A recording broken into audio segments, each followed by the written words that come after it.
בארץ, בתרמיל ובמקל, וודאי תפגוש בדרך שוב את ארץ ישראל, יחבקו אותך דרכים. So good afternoon, good morning, good evening. This is Aryeh Green with Tales of the Trail. Different kinds of anecdotes and lessons learned and descriptions of the hike from my book, My Israel Trail, hosted by Radio Melitz. And certainly I'm very grateful for the opportunity. Appreciate the invitation from Rav Uri and Ami Infeld from Radio Melitz to record this series of reminiscences, as it were. And very happy, thank you for joining in. Happy to share with you the next segment. So we're on segment 3. In the introduction, I gave a bit of background to the hike, the experience, and the book. And the first segment started us out in the hills of Eilat, starting from Eilat and walking up to the hills of the southern Negev, the mountains just north of Eilat.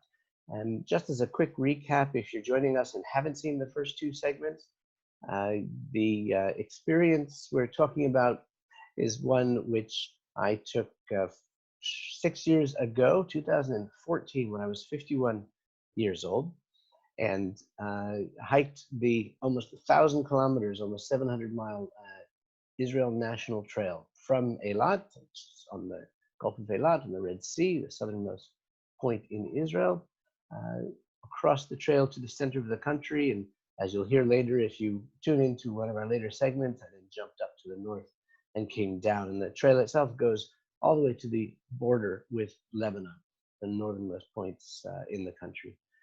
And these radio and video segments are basically an attempt to share with you some of the experiences, if you want to walk vicariously with us as we journey through the land of Israel, and the lessons learned. And that's basically what the book is about also. Sharing with you some of the details and anecdotes from the experience itself, and the 5 lessons that I learned while trudging, as it were, through the land of milk and honey. Now, if you're joining us on Radio Melitz online, you should know that you can also see a video version of this, where I'm including some photos and even a few videos on the Melitz YouTube site, the YouTube channel. And it has its own playlist called Tales of the Trail. I believe there's a link just below on the Radio Melitz website that you can go to, or you can go to my YouTube channel, Aryeh Green, or you could see also a link on my website, so myisraeltrail.com, the website for the book. But one other kind of logistical administrative note, this is the first time we're trying a new approach to recording these radio and audio and visual segments. We're doing this on Zoom. I should acknowledge Zoom and appreciate their platform. This is going to enable me to share with you some photos and videos, as opposed to having to rely on the very good efforts and offices of the Melitz staff, who spent a lot of time in the second segment putting in some videos and photos. And this hopefully will go relatively smoothly, doing it now on Zoom. I will happily, for those of you listening on the radio, describe some of the things that we're looking at, because the experience is meant to be a combination of both radio and video. So without further ado, we're going to jump into some of the themes that I introduced last week in the last segment. And those themes will be kind of recurring themes, I think, within the context of how the story unfolds. And there'll be a little bit of overlap, and occasionally technical glitches as we learn how to make this, how to make the Zoom work. I'm trying to bring up some photos here. So last week, we talked about the experience of wandering through the desert. If you're watching this in video, you can see the map of the Israel Trail going from Eilat in the south to the border with Lebanon in the north, and a few photos I'm sharing for our radio listeners just to understand, a few photos of either the desert themselves, which I'll describe, in the walking itself. And last week I started to introduce this idea of desert silence, of the power of the desert and the power of the experience as I felt it walking through the desert, with two specific themes. And those are themes that I want to develop more fully here today with you, including a few anecdotes of the hike itself and even some videos. And those two themes are a sense of our place in the universe and a connection to our ancestors, to the Jewish people. You probably can imagine, just starting out on the latter point, how not necessarily obvious or intuitive, but relatively immediate, the association that I made as a Jew wandering the desert with the children of Israel wandering in the desert. And I made the association um, quite a number of times, most particularly in these first few days of the trek, the first few weeks of the trek through the desert. And that was not only because I walked by Timnah, Solomon's mine, which has a biblical connection. It actually goes back thousands of years, the copper mines there, although apparently it may not have had anything to do with Solomon. It's just a name that was brought in later. But there were all sorts of reasons and ways and times that I really felt connected to the Jewish people and the children of Israel wandering in the desert. And if I mentioned Solomon's mines, I should mention also the Nachal Tzin, the river or the dry riverbed called Tzin, which I wandered through without even realizing, and then suddenly recognizing, I know that name from somewhere. Well, the children of Israel wandered through Midbar Tzin, the Tzin desert. Now, clearly these aren't the same places, because the children of Israel wandered through the Sinai, perhaps through the southern areas of what is today the present-day Kingdom of Jordan. But that wasn't the point. The name, the similarity of name obviously made me make that connection even further. And it was a recurring theme, really, through the experience of the trek, not just in the desert, but throughout walking through Israel. This connection to this family, really, clan, tribe, nation, given birth as we were in the Exodus from Egypt, on our way to receive the Torah at Mount Sinai, and then wander through the desert for the 40 years that we made it to the Holy Land. That it's something that many of us who do a lot of hiking and enjoy nature, I don't think really appreciate. I mean, I grew up in California, and I'm very familiar with, for instance, the Mojave Desert or Death Valley, for instance. We can talk about this later in another segment when we're up in the north, in the forests of the north, which in Israel reminded me greatly of the forests of the coastal range near San Francisco, where I grew up. But even within the context of the desert, there are beautiful deserts in the world. I mean, I've never been, but I know that the Sahara Desert is extraordinarily inspiring and obviously wonderful to visit. I have been, as I said, in a few, including Mexico, Nevada, and other desert areas in the United States.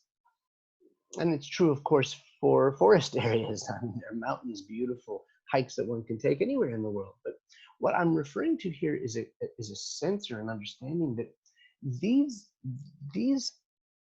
are lands and areas where our ancestors actually walked. It's not just kind of hyperbole. The connection I made with the wandering of the children of the desert, the children of Israel in the desert, is a little bit of kind of just an extension or a transference, if you will, my experience to theirs. But throughout this hike, I came across areas where there's no question there were settlements of the people of Israel, whether it was in Arad or a number of towns in the time of David, Lachish and Tel Azekah, and being in Sha'arayim, or being up in Sipori in the north, where, and we'll come to that in a later segment, where there was literally a multi-ethnic huge metropolis in Sipori in the times of the Gemara, and even before that in biblical times. And there are so many historical references that I will happily share with you. But in the desert there was also that feeling of being part of uh, part of a people. And it's a feeling when you each step in the land was a connection to my ancestors. And it's an experience that you don't get even hiking the most beautiful hikes anywhere else in the world. And for me, that was a very, very big part of my beginning to come to terms with the challenges, the personal challenges that I was facing. Now, for those of you on the radio, I wanted to share that I'm I'm sharing some photos and videos of black, brown, gold, light tan rocks, jagged rock formations. There's a certain beauty of the Eilat Mountains, a beauty of the southern Negev, which is something that I hadn't come across before because I'd never spent a lot of time in a desert. But I want to go one step further. The experience of walking day after day through the desert is something that is incomparable. And it's hard to describe. There is a repetition of the crunching of your feet on the gravel. There's the slowness of movement as you go by a huge mountain that's up ahead and then alongside you, or then you climb up it and you get over it. Um, the uh, I won't call it tedium, but the quiet, the silence as you walk minute after minute, hour after hour, day after day in this silence is incredibly powerful. I spoke last week about how that could be oppressive. It could be overwhelming. And in fact, it wasn't. It was liberating. It really gave me a sense uh, of, of feeling like I was not only alone, but I didn't feel a loneliness because, as I said last week, I had this wonderful play on words of all oneness. Instead of feeling alone, feeling that we are all one, this kind of overarching connection to the rest of the universe. And I really did feel that. And I'd like to share with you a video of walking through the the desert, the top of Har Shoret, which is just 2 days out of Eilat. And for those of you who are watching um, in the sorry, those of you who are listening on the radio, what you're going to be hearing, which is equally powerful, I think, is the wind and the silence of the desert. Now, before I start, I want to take a moment because I think these experiences on radio or video or in person are so very important to try and come into the mindset. Now, I didn't go into the detail in the beginning of this segment because I assume that many of you, if you're listening or watching, will have heard the introduction. But I'll take 20 seconds just to remind you or to share with those of you who are just joining us for the first time that I hiked the Israel Trail, this 700-mile, 1,000-kilometer hike throughout Israel for a very specific reason at a specific time. I had literally, we finalized our divorce just a few weeks before I got out on the trail. And for me, getting out on the trail was a statement. It was an escape. It was a statement of trying to get my life literally back on path. My divorce was very difficult for me. It really turned my life upside down. It wasn't something that I had looked for or had chosen. And so hiking the trail for me was very much part of the beginning of a healing process. What I didn't realize, which is why I wrote the book in the end, was how much I would learn about myself, about our country, our culture, our history, the people, obviously the land, but most importantly, coming back to that, about myself and the lessons that I learned started with this silence in the desert.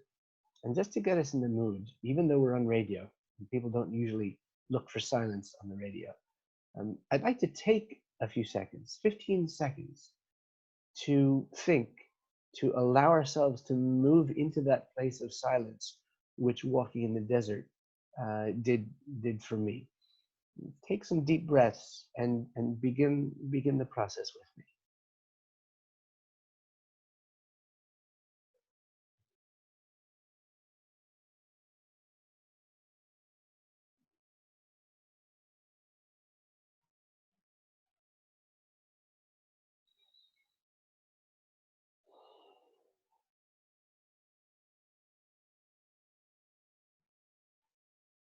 people just tuning in on the radio, that was purposeful silence. It's hard, isn't it? It's hard to even just stop for 15 seconds to breathe and to collect our thoughts and to hear the silence. But now I want to play this video for you. And if you're listening on the radio, I think you'll appreciate even on the radio, the sounds of the wind and my breathing as I reach the top of Har Shkoret, 3 days, 2 days, 3 days out of Eilat in the Eilat Mountains.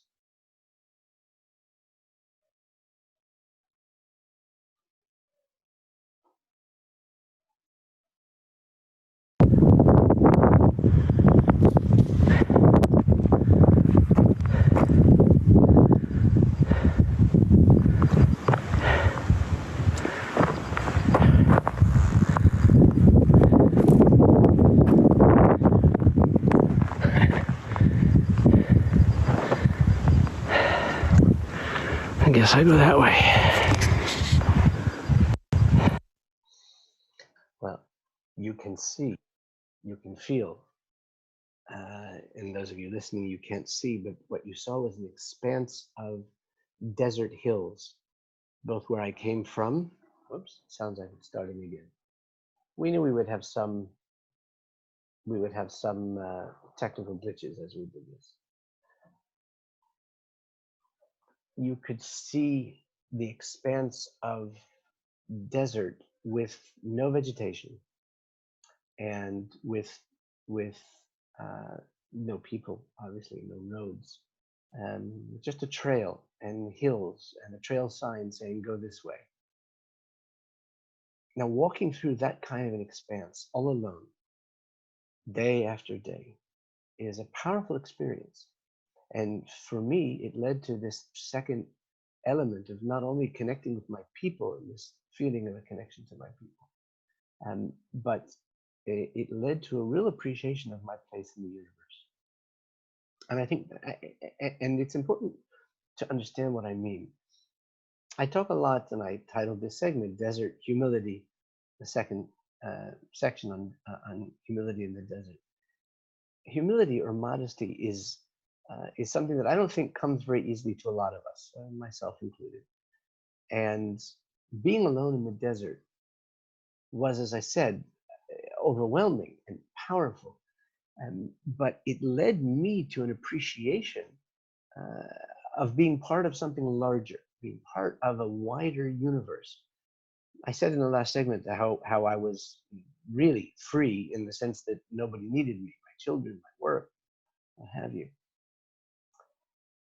But more than that, what I felt as I walked through the desert was this sense of being part of something bigger. Now, I was suffering greatly, and I was in great pain. I was full of anger, resentment, frustration, anger at God, anger at my former wife, anger at myself, obviously great sadness. Walking in the desert, as you could experience there with that video, even just listening to the wind in the background, it gave me a perspective of sorts. It gave me a feeling for an understanding of the wider universe. Now, what that meant is it doesn't belittle our pain or our problems. It just somehow makes them more manageable to recognize that you're kind of a small cog in a larger universe. It just reduces the intensity of the pain, feeling that I'm part of something bigger than myself. And the truth is, I want to connect these two pieces in a way, because the humility that I felt and the connection that I felt to our ancestors ended up coming together for me in the reflections, the kind of contemplative periods that I had. You can imagine walking all day, every day. You spend a lot of time thinking, and spending a lot of time thinking meant for me thinking about these kind of things. And to a certain extent, I put the pieces together by remembering something phenomenal that I mentioned in passing last week. Moshe Rabbeinu, Moses, the leader of the Jewish people, the person chosen to lead us to freedom from the bondage of Egypt, and the person chosen as the fitting person to bring us the moral code of the Torah on Mount Sinai. And isn't it wonderful to be talking about this right now as we're in the middle between Pesach, between Passover, and Shavuot, between the celebration of the Exodus from Egypt and our gaining our freedom, and then the giving of the Torah on Mount Sinai in Shavuot, the festival of weeks. The fact that he was chosen is something that really should give us pause, because he was known for, our sages are very explicit, that the reason that God chose Moses to lead the Jewish people at that time was because of his modesty, because of his humility. And it's something that came to me as I was making this connection, feeling myself very small in the universe, not unimportant, mind you, just small. There's a wonderful saying by Rav, of course I'll forget the Rav. I think it's Bonim from Pesikha. I'm sorry if I don't get the reference correctly, where he carried a piece of paper in each pocket to remind him. One said, "You were made in the image of God," and in the other pocket it said that you came from the dust of the earth. To remind him that he is created in the image of God and therefore worthwhile, of great value and of great holiness and sanctity, but at the same time, not to get too big ahead about it, to recognize that we were created from the dust of the earth, and that's where we'll return. And to a certain extent, that's the feeling that I came to in this concept of modesty and humility that came to me in the hike in the midst of the desert, because I felt very much a very, very small piece of the vastness. You can see a picture here. If you're on the radio, I'm just describing my sitting, in fact, doing some meditating, looking over a vast canyon, a vast desert canyon, all alone. But on the other hand, that feeling of smallness gave me a sense of place, of person, of identity, of connection. It did not make me feel that I was unimportant. And so connecting that in my mind to Moshe Rabbeinu, to Moses, it also made me think of other leaders that we're familiar with, where modesty is a tremendously important attribute of their leadership, of their moral authority. I mean, I'm thinking of people like Elie Wiesel, coming out of the Holocaust, out of the Shoah, with a great and tangible sense of right and wrong and philosophical understanding of issues of the universe, but at the same time incredibly modest. Think also in modern times of Gandhi, whose modesty was known and celebrated. Even if we go back to people like George Washington, John Adams, James Madison, the founders of America, were people who were known. We have that story about George Washington not needing to tell a lie, saying he cutting down the cherry tree. These men were known for a certain modesty, and we have other examples, of course, both in modern times. Mother Teresa comes to mind, and others. There's no question, at least in my mind, as I had these thoughts. Abraham Lincoln was another that came to me, contemplating these issues as I walked through the desert. Abraham Lincoln grew up in an incredibly modest home and retained that sense of humility. So did David Ben Gurion. Now, these people were leaders. I'm not saying they didn't have drive, ambition, and a sense of purpose. But look at David Ben Gurion retiring to the desert, to Sde Boker, near where we'll see another video. These are attributes of a certain kind of person. And I think David Ben Gurion's a great example for that, because he embodies the connection that I was making in my mind as I walked the trail in the desert. This understanding of both a connection to my people and a very important sense of my place in that people. Now, just to lighten the mood slightly as we near the end of this segment, I'm showing some photos again for those of you who are on the radio of a very special place along the Israel Trail, right outside of the airport of Uvda. north of Eilat and south of Maktesh Ramon, where we have the only example in Israel of a sand dune area. And okay, the Sahara Desert, as I said, is maybe beautiful. But if you can't get there, then this is the next best thing. And it was glorious to wander through these sand dunes in a place called Gei Cholot. You can see my pack there on the top of the hill as I took a rest at one point walking through these sand dunes. And again, I'm just reinforcing this feeling of an understanding that this is our sand dune, as it were, as beautiful as the Sahara Desert might be.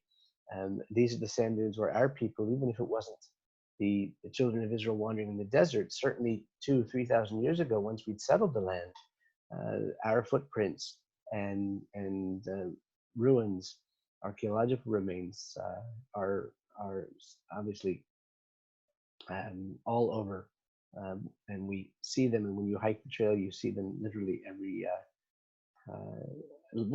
day. So I'm like to share with you as we continue to discuss this issue of desert, both humility and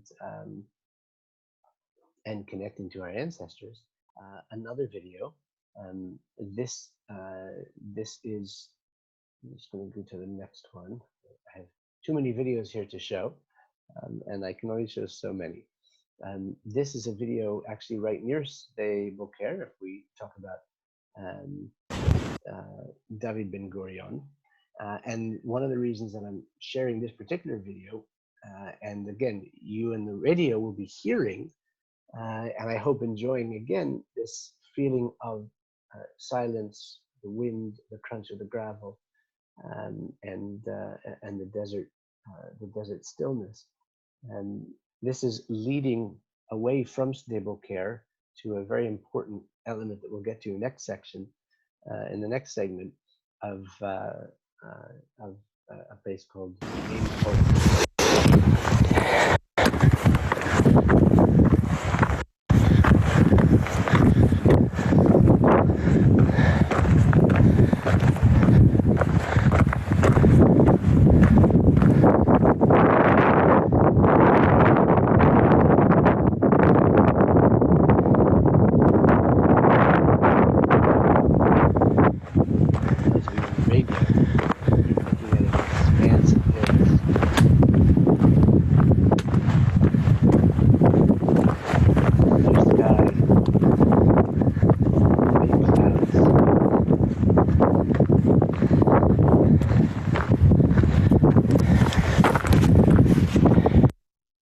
Now, the truth is, I have not been myself much of a desert person. It's not been my focus in terms of when I want to get out to nature.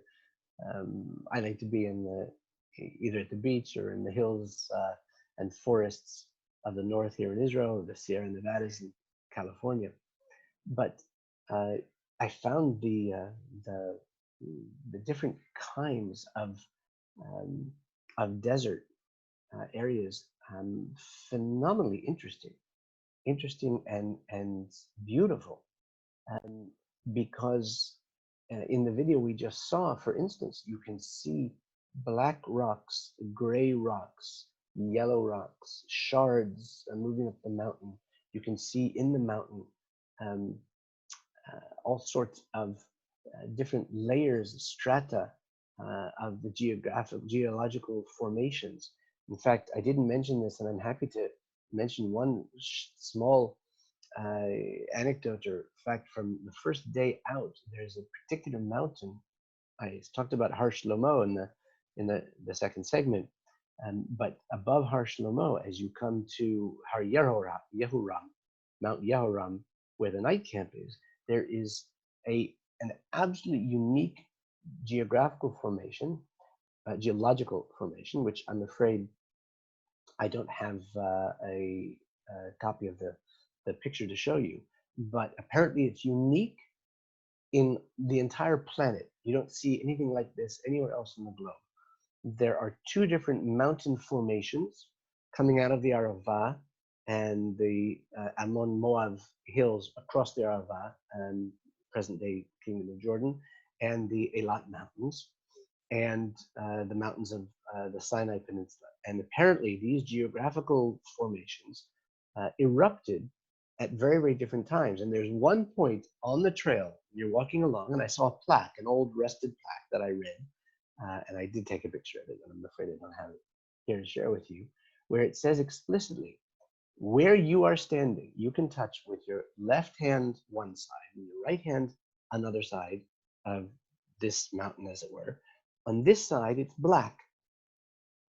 On one side, it's a black rock. On the other side, which you can reach out and touch with your other hand, it's a dark, light brown, medium brown rock, a bit more clay-like, whereas the black rock is very like granite. These rock formations erupted 500 million years apart, and it's the only place on the planet Earth where you can actually stand and touch two rock formations that developed 500 million years apart. That's humbling to look at our lives in the scope of hundreds of millions of years. But it was another part of the so interesting elements of the things that I learned about the land as I walked the trail. Every day coming into contact with new information and such interesting historical as well as geological and geographical phenomena. So winding down now today, I wanted to simply sum up by putting these things a little bit in perspective. The first week of the trail, the first week and a half or so, involved many days like what you heard or saw here today. And next week, we'll talk a lot more about one of the issues I brought up last week, which is the issue of acceptance, of an acknowledgement or recognition of where we are in the world, what our reality is, and how we deal with that. Lessons that I learned on the trail itself that, of course, I could apply to the personal challenge that I was facing. But I hope that you've enjoyed this very brief review of a few elements of that first week, those first 2 weeks. Obviously, feel free to see more on my website at myisraeltrail.com, and look forward to speaking with you, seeing you, and sharing more next week. Thank you to Radio Malitz, and we'll see you next time.